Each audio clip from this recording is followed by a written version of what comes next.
Hello, everyone. Welcome to Elevating Your Life with Paula Vail. We are going to chat today with an awesome gentleman across the world in the UK. We have with us today Nicholas Haggar. He is a poet, a man of letters, cultural historian, and philosopher. He has lectured at universities in Iraq, Libya, Japan, where he was a professor of English literature. He has written 55 books. His substantial literary output includes 2,000 poems, 2 poetic epics, 5 verse plays, 3 masques, 2 travelogues, and 1,200 short stories. His archive of papers and manuscripts is held as a special collection in the Albert Sloman Library at the University of Essex. In 2016, he was awarded the Goosey Peace Prize, hope I pronounced that correctly, for literature, and in 2019, the Brick Silver Medal for Vision for Future. And we are going to talk today about his most recent book, Selected Letters. And first off, I have to say, what an honor to have you join us today, Nicholas. Thank you so much. I'm so excited. Delighted to join you, and greetings to all in Washington. Oh, thank you. Thank you. Well, I would love to have you share a little more background if you'd like, and tell us what prompted you to put together this great book, Selected Letters. Okay, over the last 60 years, I've developed a new philosophy called Universalism, which is not very different from holism. It concentrates and focuses on the unity of the universe and all humankind. And it's in several disciplines. And the disciplines are mysticism, literature, philosophy and sciences, history, comparative religion, international politics and statecraft, and world culture.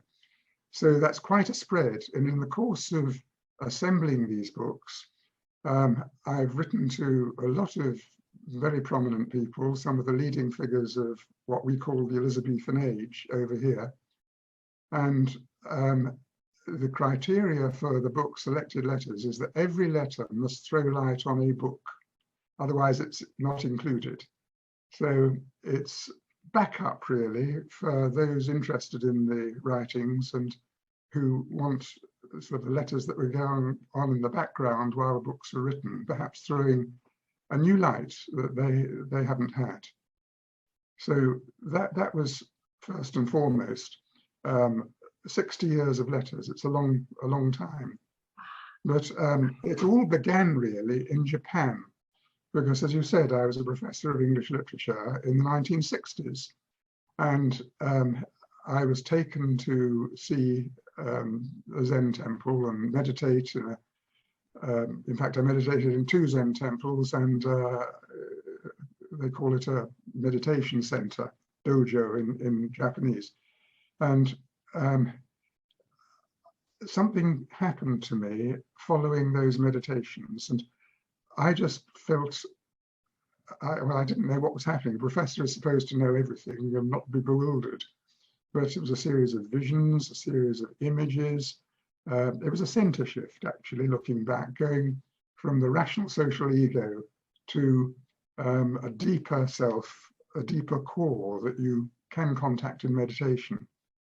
And so that took time, and I found I was on a mystic way. I didn't choose to go on it. It happened more or less by accident. So on this mystic way, it actually took me 30 years. And it was, the exact dates are 1964 to 1993.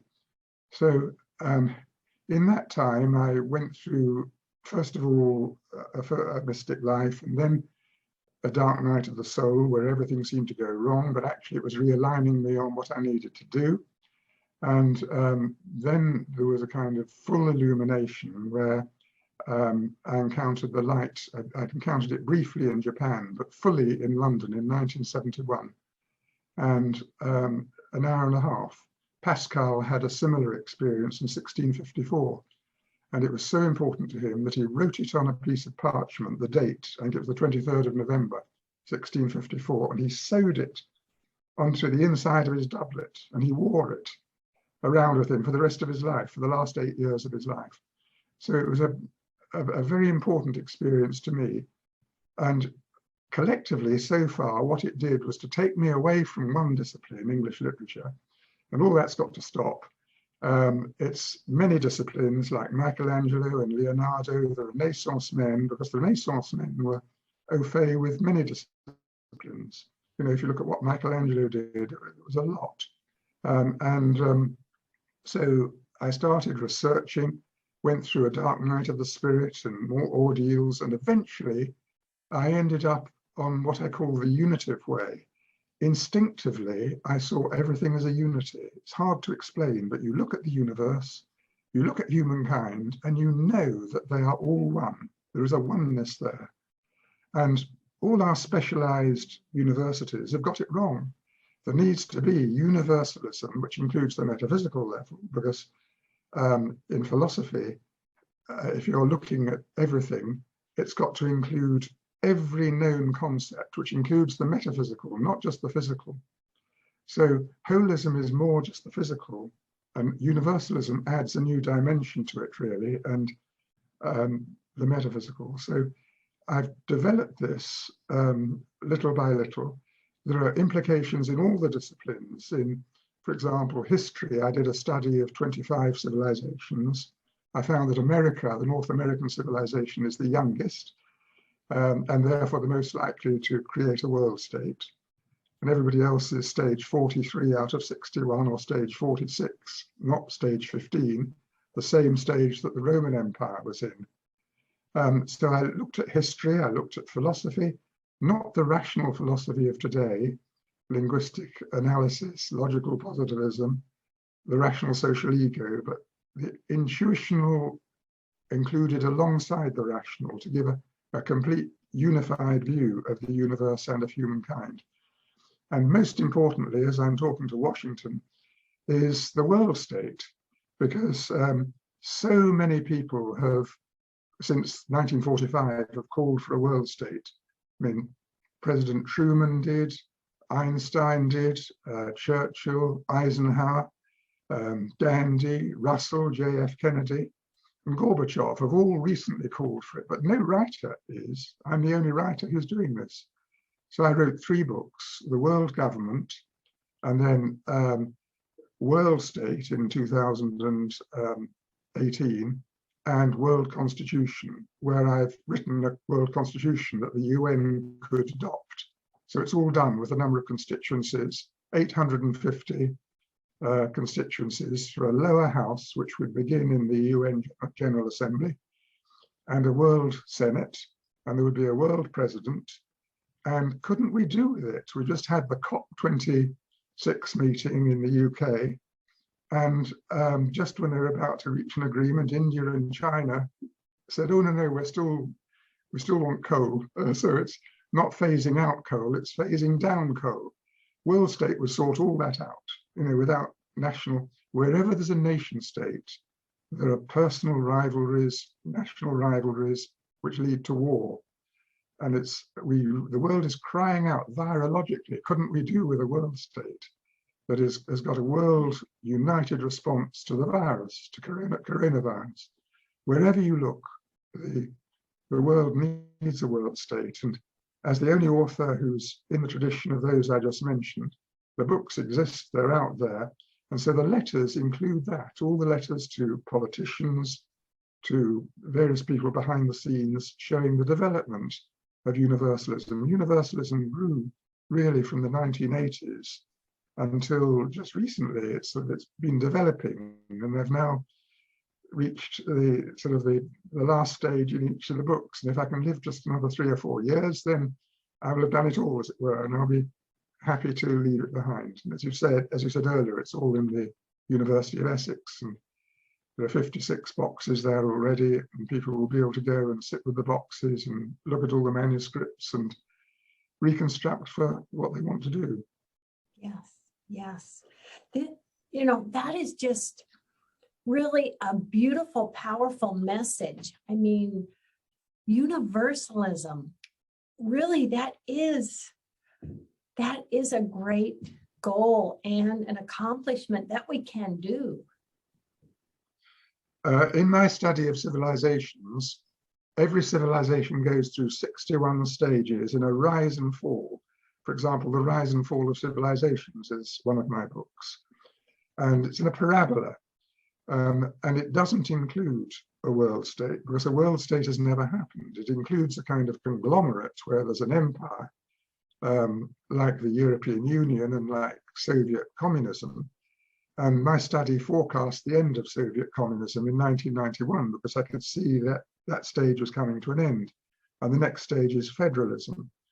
And so what it needs is a partially federal world state with the ability to abolish war, to bring about disarmament, to combat famine, disease, and poverty, and solve all the Earth's environmental, financial, virological problems, all the things that have somehow not worked when we're all nation states and quibble at the last minute and torpedo the agreement, as happened 2 days ago. Yes, yes. And tell us about the experience of light behind oneness.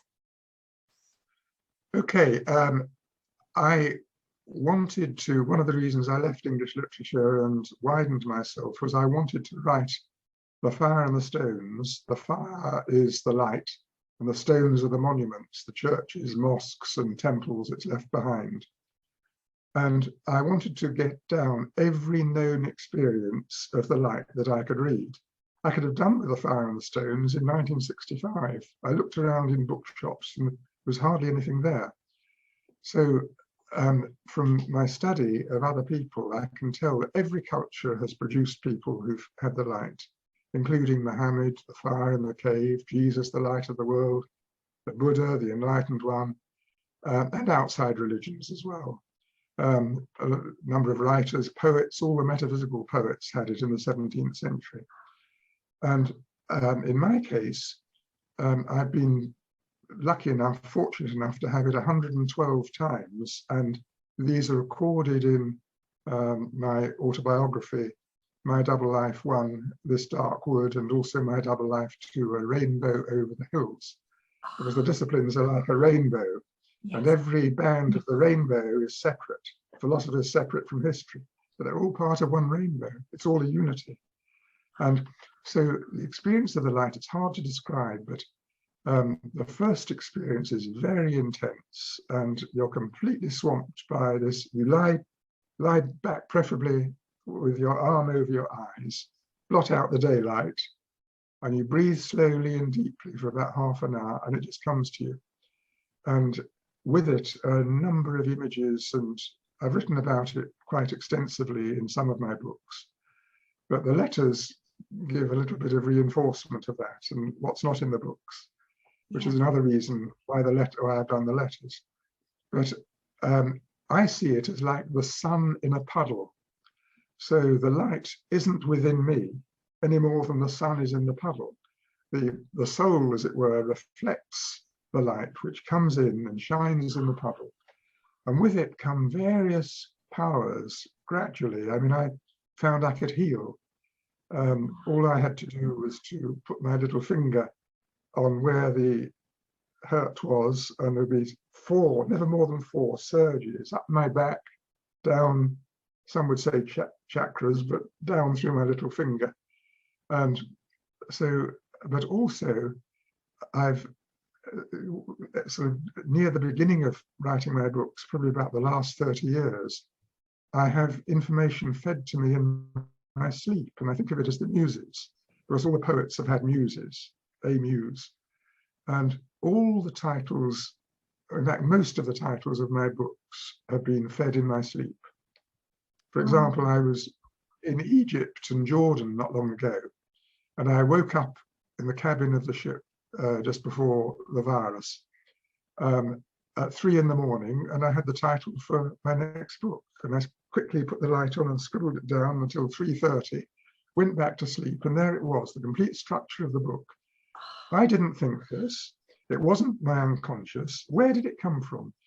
I have a soft spot for Tennyson in my work, and I joke that it's Tennyson who's helping me, and whether it is or not, I don't know, but something is putting this in. It's a power that I didn't have before the light, which is not known to those who haven't had the light, but it's there, and it's inspiration, and it was known in history, and it was known in all the civilizations and cultures.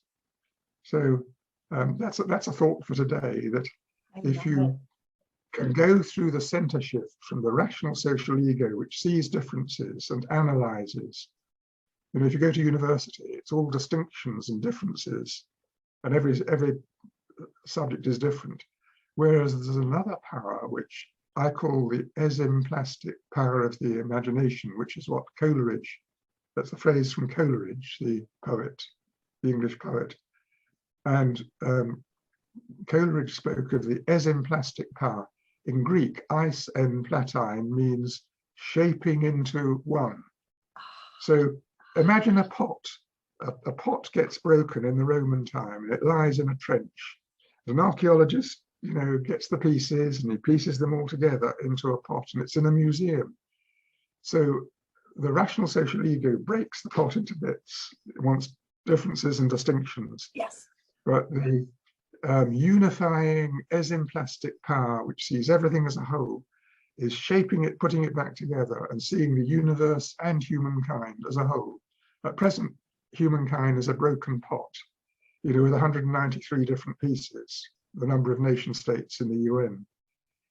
And the universe is a broken pot, because all the disciplines, everybody studied something different at university.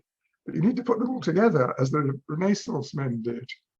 You need to know a bit of science, you need to know a bit of astrology and astronomy, a bit of everything, every discipline there is.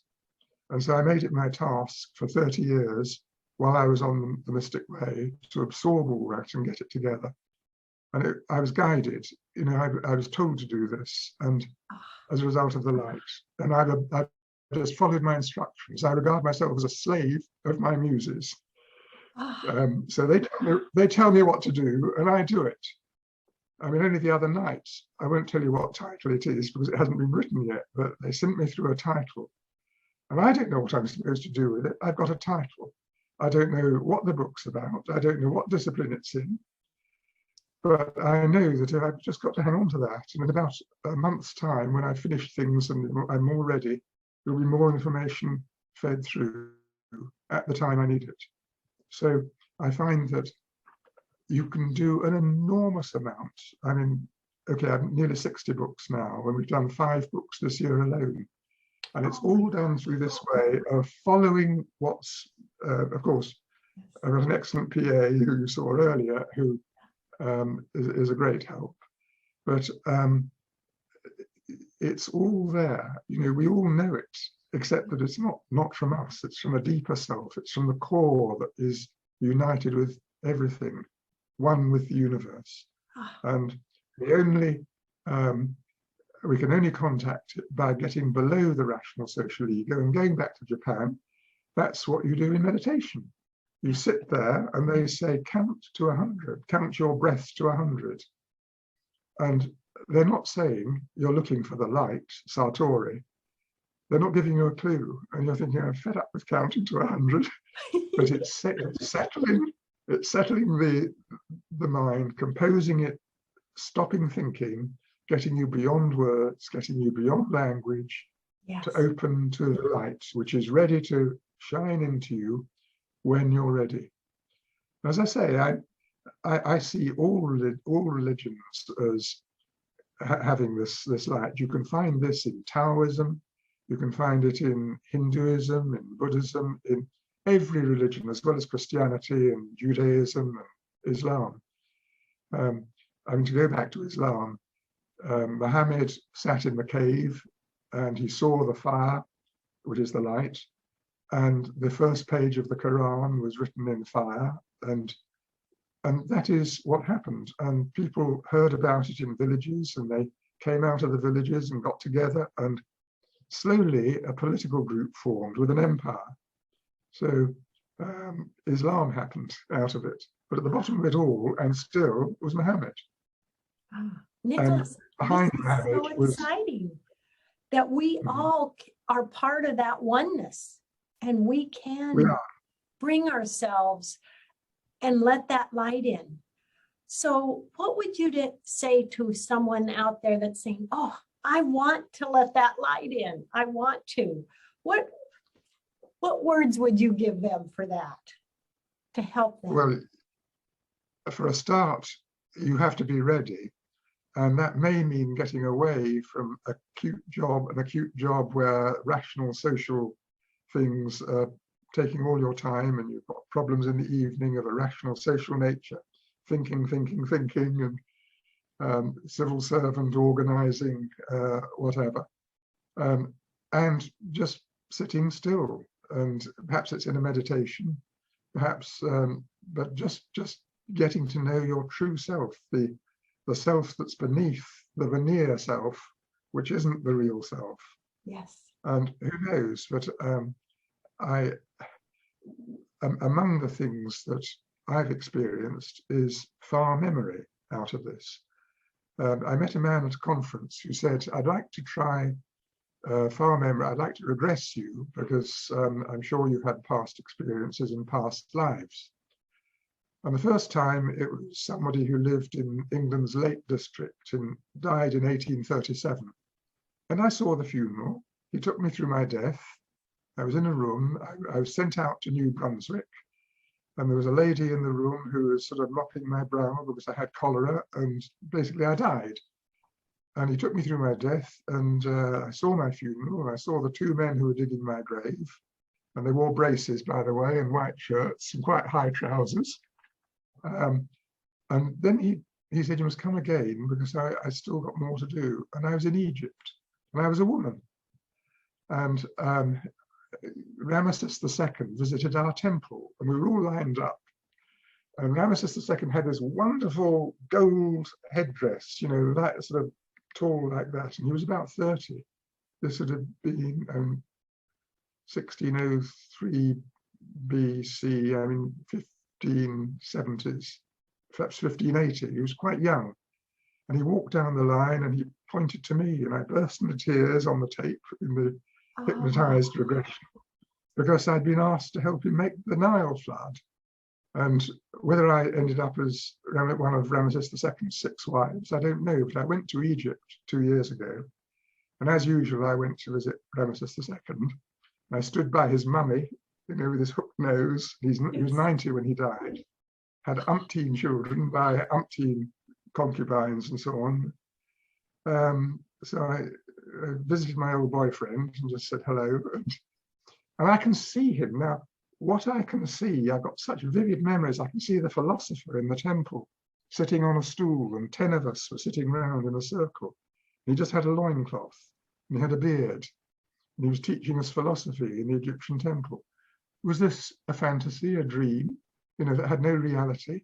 But it's so clear. I could paint I could paint the stones. It's like seeing a really good quality television image. Yeah. And I don't know, I suspend judgment, but all this comes with seeing the light. It opens these different paths to, I call it higher consciousness. We're all one, all humankind is one, everyone's got a soul. I don't want to be higher than anyone else, but I've given myself time to do more probably in this line than anybody else. And I followed the way of looking of Michelangelo and Leonardo, rather than the specialized way of looking of knowing only one discipline. I've just finished a book called The Algorithm of Creation, which will be out in about a year's time. And it is the algorithm of creation, and there is a theory of everything. And I'll just say very briefly, in about 1992, I gave a lecture to 500 mystics and scientists in England at a conference for about a couple of hours. And the next morning, I had breakfast with John Barrow, who died recently, who's written Theories of Everything. a very famous book. And I said to him, does your view of a theory of everything include love and harmony? Oh, no, I just stick within cosmology. I just stick within my subject. One discipline man, not prepared to look outside the disciplines. Yes. But what use is the theory of everything that doesn't give some sort of coverage on love? You know, these fundamental experiences we all have.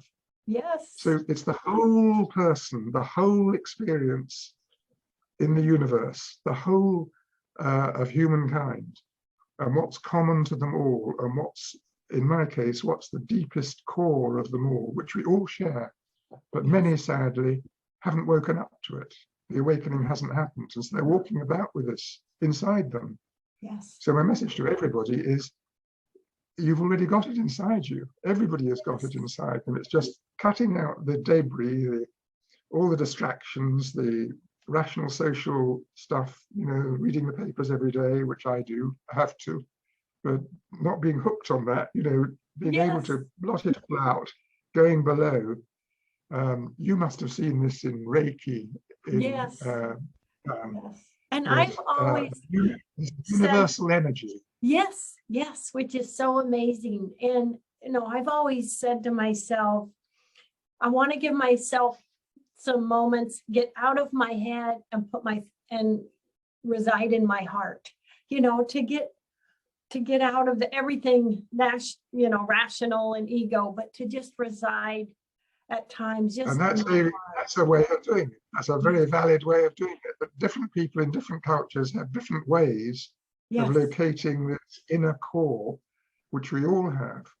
And I love it. The trouble is, in religions, the religions began, every religion has a mystic who's had this sort of experience, and the religion has grown around him. But if you look at what religions have grown into, it's, you know, it's rituals, it's hymns, it's sermons, it's all this is fine and does good work for everybody, but it's not actually what this fundamental experience is about. So what I've tried to do in literature, for example, I've written a book, A New Philosophy of Literature, which has the fundamental theme of world literature in, which is split between a quest for the one and condemnation of follies and vices. And if you look back at all literature at different times, and starting in Iraq in 2600 BC, there was an epic poem which was the quest for the one. Yes. And going back down, by the time you get to the Romans and Horace, it's all social, and it's follies and vices, condemning social follies and vices. But in different sort of decades and different times within each century since then, it's between the two. Oh, so in that book, this is so fascinating. I'm sorry we are running out of time. We're going to have to say goodbye soon, but please tell everyone where they can get copies of various Nicholas Haggar books. Tell us how to reach you and get copies of your awesome books. This is so awesome. Well, thank you very much. The website is www.nicholasHaggar, NicholasHagger.com. And if you go to that website, there's a lot of information there. You can buy the books from there, not from me, but they're linked to the publishers and so on. And things can happen there. Also Amazon, there's a lot on Amazon. If you go online generally and just put one title in, there's a lot on each title online. So the books are for sale in all parts of the world. And one thing I would say is I've made it a rule to answer questions on my website. If this were a lecture, at the end of the lecture, there would be questions from the audience, and everyone's entitled to one question. There aren't enough hours in the day to write a book for each question, but if anybody has any problems, they can write, and I will always give them an answer. So initially start with a website, and that's the way. But good luck, everybody. Good luck in Washington. Nicholas. You are just. Can I just say? Yeah, an inspiration. And I am so grateful to have had you on the show today. I wish we could go on